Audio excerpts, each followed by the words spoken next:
જે એઆઈ તમને સાડી પહેરાવી શકે એ જ એઆઈ તમારી સાડી ઉતારી પણ શકે, અને જે એઆઈ તમને ફોટોમાં ધોળા કરી શકે એ જ એઆઈ સમાજમાં તમને કાળા કરી દેશે.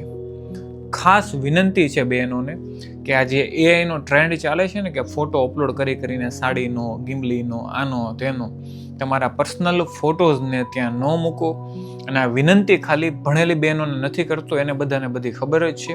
જેને જાણ નથી કે એઆઈથી શું થઈ શકે છે, તમારા ફોટો પર્સનલનો ક્યાં યુઝ થઈ શકે છે, તો બને ત્યાં સુધી તમારા આવા ફોટોઝ ન બનાવો. તમે ઘરવાળાને સારા લાગો, ગામને નથી લગાડવું, નકર આ ક્યારેક મફતની મજા સમાજમાં સજા બની શકે છે. તો આ જેને નહોતું નોલેજ એની માટે આ વિડીયો છે. બાકી જે ભણેલા છે અને જેને નોલેજ છે એનું, એ બહેનો માટે નથી. બધાને તો નથી કહેતો, આ તો જેને નથી ખબર એની માટે બનાવું છું. સમજાય તો વંદન, બાકીનાને અભિનંદન.